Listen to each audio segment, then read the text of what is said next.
প্রথম মোশাররফ করিমকে একজন ধর্ষকের চরিত্রে দেখা গেল, এটা হলো আধুনিক বাংলা হোটেল চরকির যে অরিজিনাল সিরিজ আছে, 3টে সিরিজ। একটু আগেই সিরিজটা দেখা শেষ করলাম আমি।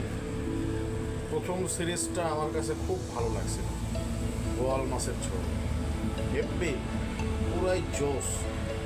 2 নম্বর খাসির পায়াটা অতটা ভালো লাগে, কিন্তু মোশাররফ করিমের এই বিভিন্ন চরিত্রের উপস্থাপনটা খুব প্রশংসনীয়। 3 নম্বরটায় যা দেখলাম আজকে, হাঁসের সালুন, টোটালি একটা ইনঅ্যাপ্লিকেবল। এটা কোনোভাবেই মানে বিশ্বাসযোগ্য হয় না যে মোশাররফ করিমও একজন ধর্ষকের চরিত্রে অভিনয় করতে পারে। আর সিরিজটা আপনারা না দেখলে, বিশেষ করে 3 নম্বরটা না দেখলে বুঝতে পারবেন না। কিন্তু এই অরিজিনাল সিরিজটা আমার কাছে একমাত্র বোয়াল মাছের ঝোল ছাড়া